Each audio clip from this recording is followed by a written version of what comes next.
2, it's MIgardener, and hopefully the wind is not an issue. It's kind of windy, it's actually snowing right now, but behind me, I'm actually going to be amending my bed. Now this is the last thing that I have to do this year, so after this year, I'm set, I'm done, I'm good. But a lot of you guys were asking, what do I do if I want to amend my beds for next year? And I do it every year, so I thought I might as well bring you guys along, teach you how to do it, teach you how I do it. You don't have to do this, there's plenty of other methods you can do. This is just the method that I choose. And along with all the questions that I've been asking, I decided to do a question and answer kind of in between segments here because I did have a ton of questions and I wanted to do a Q&A because I haven't done a Q&A in a real long time. So I'm going to start out with a question here. And the first question is from Conrad Wright, and he writes, what is the best way to protect plants from an unexpected frost?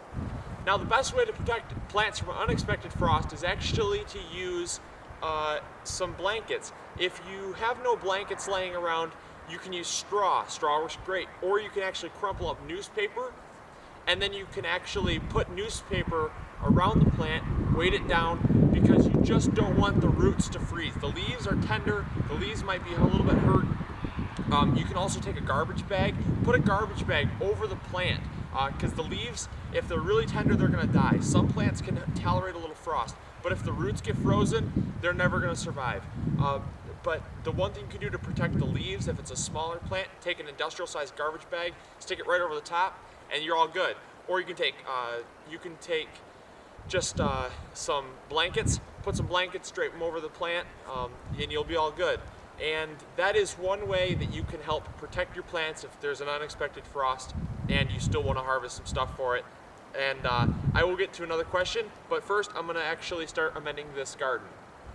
Alright, so I moved you out of the wind here, but actually what I'm going to be doing is teaching you guys how to prepare your soil so that you can have a rich, loomy soil that's going to work great for bringing in a lot of micronutrients and worms, really increasing the fertility of your soil. So the first thing I've done is I've obviously gone through and I've tilled up everything from last year. This is key because it aerates the soil and allows you to re-add stuff and then till it back in later on so it doesn't get compacted down.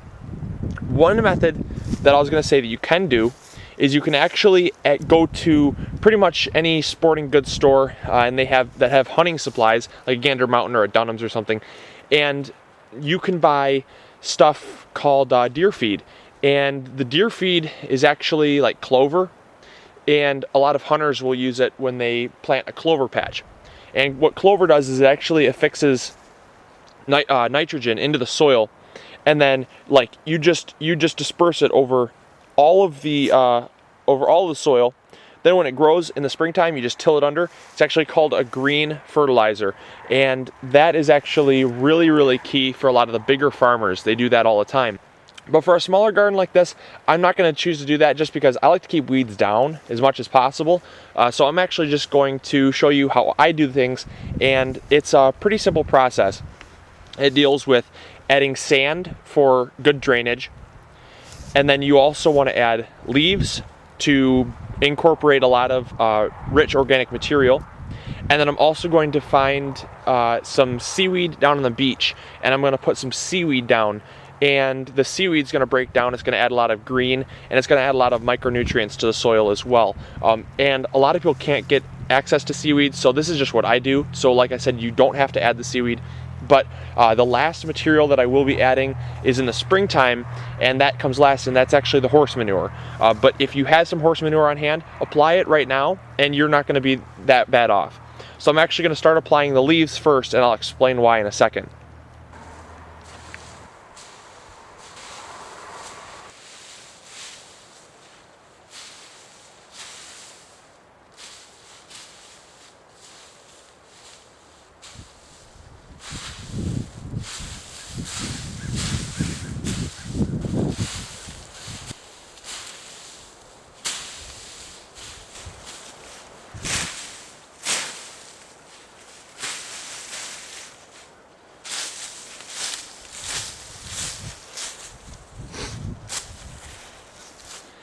Alright, so I'm almost done. I just need to finish spreading, but I thought it'd be time for another question. So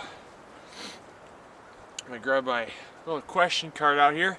Now, all of these questions are actually coming from my Facebook page, so if you haven't checked it out yet, I have a link on the intro, and I always have a link in the description box below. You should check it out, because then you get to, you get to ask questions when I offer Q&A questions. Denny Clark asks, what has surprised you the most that you have been able to grow? And that's actually a really good question. I think the most impressive thing that I've been able to grow has to be tomatoes. As far as exotics, that's my microgarden channel, and that has to be probably I'd say a lime, because I got it to fruit. So that's probably the most impressive thing that I've grown that I didn't think I could grow. But yeah, for MIgardener, definitely tomatoes. To do the amount that I did and to have as much success as I did, it's just totally crazy. And yeah, so tomatoes.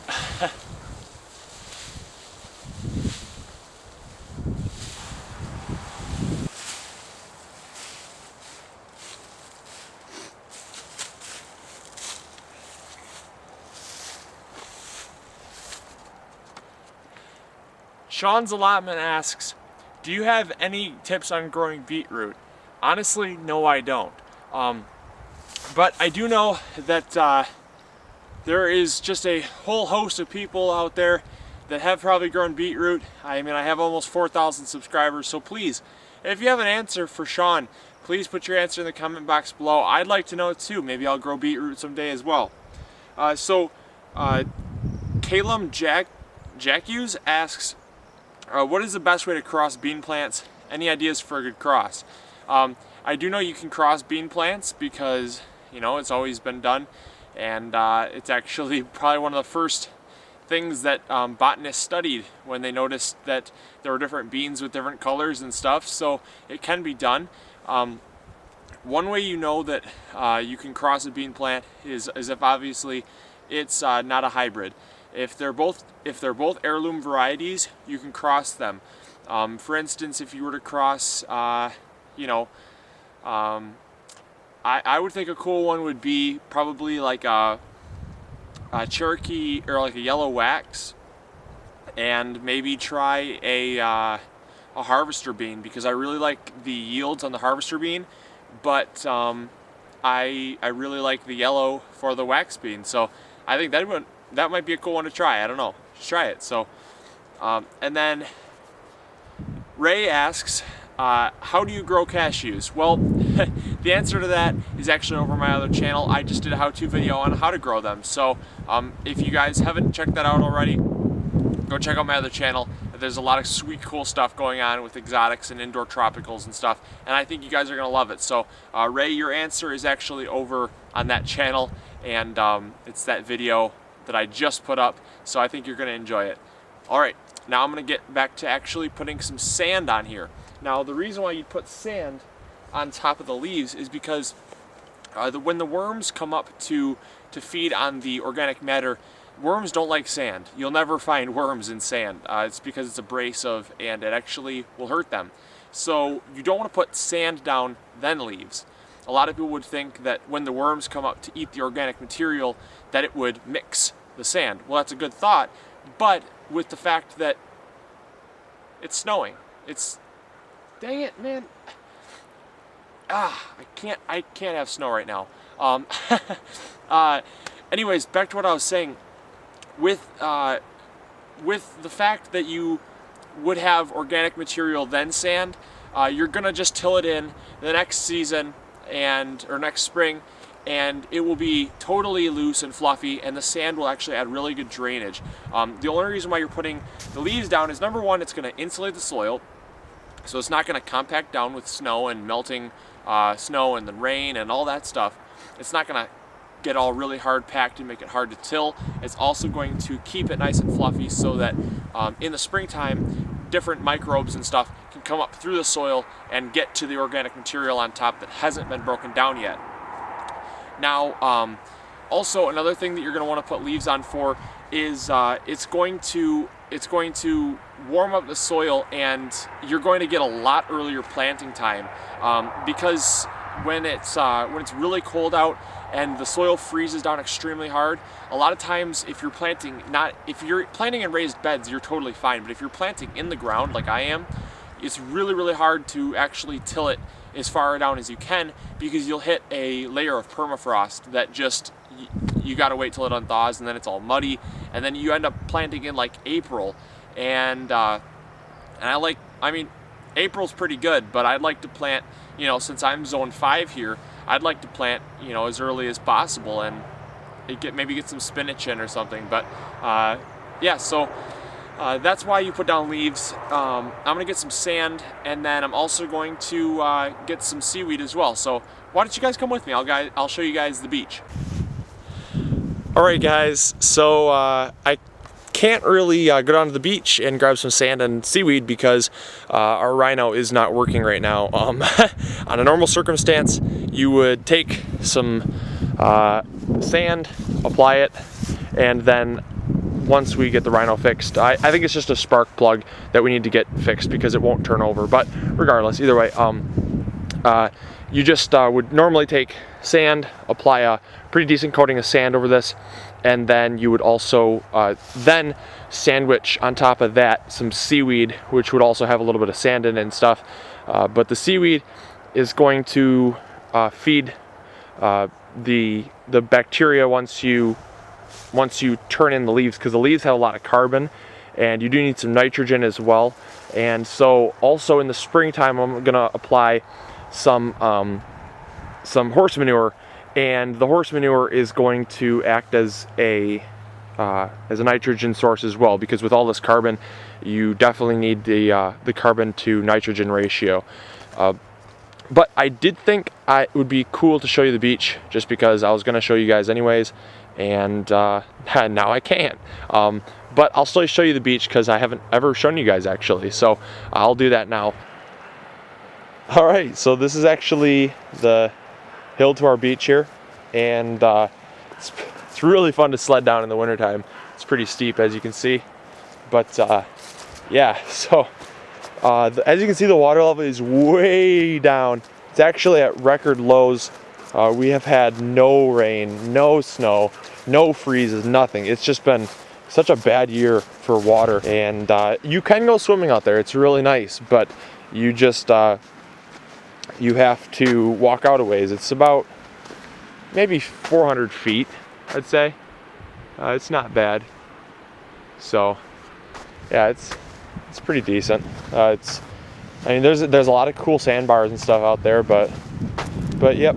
So this is the beach. This is where I will grab my sand for the garden, and I usually grab it from those ridges up there with the beach grass on it, because it piles up there anyways and doesn't make any holes for people to twist their ankle in. So thank you guys for watching. Hopefully you guys enjoyed this episode. Again, sorry about the party pooper rhino that wouldn't start, but things happen, and I'll get it fixed. I'll get the garden all ready, and it won't be a problem. So hopefully you guys enjoyed this episode, and as always, this is MIgardener reminding you to grow big or go home. And also really quick, I thought I'd tell you guys, stay tuned for next week. I have a very, very exciting episode, and it's actually the Christmas special, so grab your Santa hats and play your Christmas music, because next week it's going to be exciting.